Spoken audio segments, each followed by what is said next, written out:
Welcome to the edification.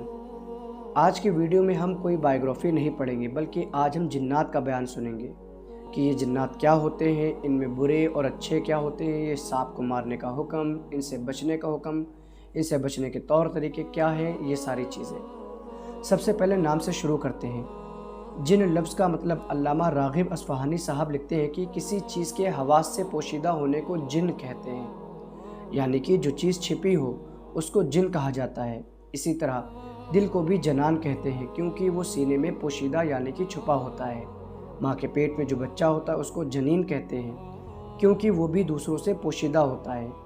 इस लफ्ज़ का मतलब बयान करने के बाद अल्लामा लिखते हैं कि रूहानी मखलूक की 3 किस्में हैं। एक वो जो सरापा खैर ही खैर है, यानी कि फ़रिश्ते। दूसरी मखलूक वो कि जो सरासर बद हैं, यानी कि शैतान। तीसरी रूहानी मखलूक वो कि जिनमें कुछ नेक भी हैं और कुछ बद भी हैं, यानी कि बुरे भी, यानी कि जिन। तहकीक, हमारे नबी सल्लल्लाहु अलैहि वसल्लम ने जिन्नातों से 6 बार मुलाकात की है और ये लफ्ज़ जिन कुरान में 22 बार आया है और एक पूरी सूरत का नाम ही सूरह जिन है। जिन को जिन कहने की वजह यह है कि ये नज़र नहीं आते। जिन, जान और जिन्नात ये तीनों तलफ़ुज़ इस्तेमाल किए जाते हैं। ये लफ्ज़ जान कुरान में 7 मरतबा आया है। अब इन जिन्नात की पैदाइश यानी कि तख्लीक किस तरह हुई, इसका जवाब आपको पारा 14 की सूरह हिज्र की आयत नंबर 27 में मिलेगा। अल्लाह फरमाता है, और उससे पहले जिन्नों को हम आग की लपट से पहले पैदा कर चुके थे। और जिन्नात को अल्लाह ताला ने इंसानों से पहले पैदा किया है। सूरह अज़्ज़ारियात में अल्लाह फरमाता है आयत नंबर 56 में, इसकी तरतीब भी बड़ी आसानी से मिलती है। अल्लाह फरमाता है, वमा खलक़तुल जिन्ना वल इंसा इल्ला लियअबुदून, यानी कि हमने जिन्नों और इंसानों को सिर्फ इबादत के लिए पैदा किया है। इब्न जरीर तबरी फरमाते हैं कि अल्लाह ताला ने जिन्नात को जुमेरात के दिन पैदा किया। इमाम कुर्तुबी फरमाते हैं, जो जिन्नात इंसानों के साथ रहते हैं, नेक होते हैं, तंग नहीं करते, उनको आमिर कहते हैं। जो जिन्नात इंसानों को नज़र आते हैं उन्हें अरवाह का नाम दिया गया है, और जो सरकश और लोगों को तंग करते हैं उनको शैतान कहा जाता है। और भी बहुत से नाम जिक्र किए गए हैं। इंसानों और जिन्नात के पैदा करने का मकसद एक ही है, जैसा कि पिछली आयत में आपने सुना। सूरह नाम की आयत नंबर 130 में अल्लाह फरमाता है, ए जिन्नों और आदमियों के गिरोह, क्या तुम्हारे पास तुम में के रसूल ना आए थे जो तुम पर मेरी आयतें पढ़ते और तुम्हें ये दिन क़यामत का देखने से डराते? कहेंगे हमने अपनी जानों पर जुल्म किया और उन्हें दुनिया की ज़िंदगी ने फ़रेब दिया, और ख़ुद अपनी जानों पर गवाही देंगे कि वो काफिर थे। तो इस आयत से ये साबित तो होता है कि जिन्नों में भी नबियों का सिलसिला था। पहला रहबर जो जिन्नात की तरफ आया था वो आमिर बिन उमैर है, फिर अलजान आया, और इस तरह ये सिलसिला 800 साल तक जारी रहा। जो भी रहबर आता उसको शहीद कर दिया जाता। जब इन जिन्नात की सरकशी बहुत बढ़ गई तो अल्लाह ताला ने इन पर अज़ाब नाजिल किया, और फिर इसके बाद अल्लाह ताला ने इंसानों की तख्लीक की और सबसे पहला इंसान यानी कि हज़रत आदम को पैदा किया। और फिर इंसानों के नबी ही जिन्नात के नबी हुआ करते थे, जैसा कि आपने सुना होगा सुलेमान अलैहिस्सलाम का वाक़या।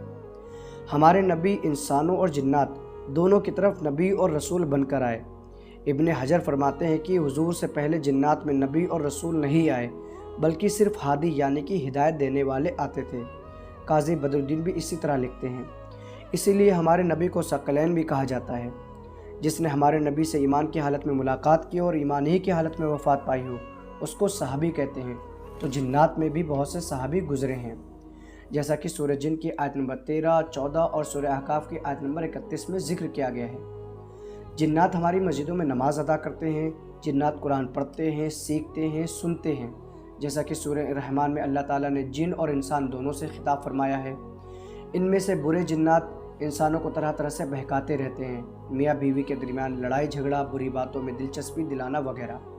ये जिन्नात बहुत सारे काम भी करते हैं, जैसे कि इमारत बनाना, समुद्र में गोता लगाना, जैसे कि सूरह रात की सूरह स्वाद की आयत नंबर 37 में अल्लाह फरमाता, और शैतानों को मातहत किया हर तरह की इमारतें बनाने वाले गोताखोर। इसी तरह सूरह सबा की आयत नंबर 13 में भी जिक्र है। अल्लाह फरमाता है, वो उसके लिए बनाते थे जो कुछ वो चाहता, ऊंची इमारतें, तस्वीरें, बड़े बड़े हौज जैसे लगन, और अपनी जगह से ना हटने वाली भारी देगे।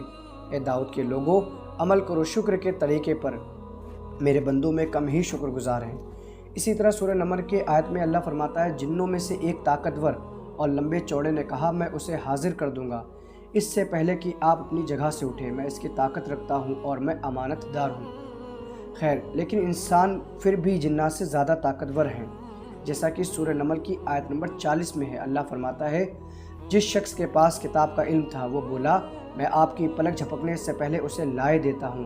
جیوں ہی سلیمان نے وہ تخت اپنے پاس رکھا ہوا دیکھا، وہ انسان پکار اٹھا یہ میرے رب کی مہربانی ہے تاکہ وہ مجھے آزمائے کہ میں شکر کرتا ہوں یا ناشکر بن جاتا ہوں، اور جو کوئی شکر کرتا ہے تو اس کا شکر اس کے اپنے لیے ہی فائدہ مند ہوتا ہے، ورنہ کوئی ناشکری کرے تو میرا رب بے نیاز ہے اور اپنی ذات میں آپ بزرگ ہے۔ حالانکہ طاقت انسانوں میں زیادہ ہے، لیکن انسانوں کی اکثریت نے جب ان سے مدد مانگنا شروع کر دی، ان کو اپنا مددگار ثابت کر دیا، تو اب ان جناتوں میں غرور آنے لگا، جیسا کہ سورہ جن کی آیت نمبر 6 میں اللہ فرماتا ہے اور یہ کہ انسانوں میں سے کچھ لوگ جنوں میں سے کچھ لوگوں کی پناہ مانگا کرتے تھے، اس طرح انہوں نے جنوں کا غرور اور زیادہ بڑھا دیا۔ تو اس آیت سے یہ پتہ چلتا ہے کہ جنات کو سر پر انسانوں کی جہالت نے چڑھایا ہے۔ خیر، اس سب کے بعد ایک مسئلہ آتا ہے کہ سانپ کو مارنے کا حکم۔ تو اس کے بارے میں اللہ کے رسول فرماتے ہیں، حضور سے فرمایا گیا سانپوں کے بارے میں، تو آپ نے فرمایا جب تم اپنے گھروں میں ان میں سے کسی کو دیکھو تو کہو میں تم سے وہ عہد وعدہ یاد دلاتا ہوں جو تم سے حضرت نوح نے لیا تھا، میں تم کو وہ عہد یاد دلاتا ہوں جو تم سے حضرت سلیمان نے لیا تھا کہ تم ہم کو تکلیف نہ دینا، اگر وہ دوبارہ آئے تو ان کو قتل کر دو۔ سنن ابی داؤد حدیث نمبر 5620۔ اگر کبھی گھر میں نظر آئے تو پہلے اسے ڈرایا، کیونکہ جنات کبھی کبھی سانپ کی شکل میں آتے ہیں۔ جنات سے خود کی حفاظت کرنے کے طریقے۔ اللہ کے نبی نے فرمایا پانی کے برتنوں کو ڈھک لیا کرو، مشکیزوں کے منہ کو باندھ دیا کرو، دروازے بند کر لیا کرو اور اپنے بچوں کو اپنے پاس جمع کر لیا کرو، کیونکہ شام ہوتے ہی جنات زمین پر پھیلتے ہیں اور اچکتے پھرتے ہیں، اور سوتے وقت چراغ بجھا لیا کرو، کیونکہ نقصان دہ جانور کبھی کبھی جلتی بتی کو کھینچ لاتا ہے اور اس طرح سارے گھر کو جلا دیتا ہے۔ صحیح بخاری 3316۔ اعوذ باللہ من الشیطان الرجیم پڑھتے رہنا چاہیے۔ آیت الکرسی کو پڑھ لینا چاہیے سونے سے پہلے۔ سورہ بقرہ کی تلاوت کر لیں اپنے گھر میں۔ صحیح مسلم کی حدیث ہے کہ اللہ کے نبی نے ارشاد فرمایا اپنے گھروں کو قبرستان نہ بناؤ، وہ گھر کی جس میں سورہ بقرہ کی تلاوت کی جاتی ہے شیطان اس گھر میں داخل نہیں ہوتا۔ صحیح مسلم حدیث نمبر 780۔ وضو کرنے کے بعد سورہ ناس اور فلق کی تلاوت کر کے سونے سے حفاظت رہتی ہے جناتوں سے۔ حضرت علی فرماتے ہیں جو کوئی فجر کی نماز پڑھنے کے بعد کسی سے بات کرنے سے پہلے فوراً 10 مرتبہ سورہ اخلاص یعنی کہ قل هو اللہ پڑھے، اللہ اس کی دنیاوی تکلیف اور شیطان سے حفاظت فرمائے گا۔ تو یہ جناتوں کے بارے میں کچھ بیان تھا، امید ہے آپ کو یہ چیزیں اچھی لگی ہوں گی۔ ملتے ہیں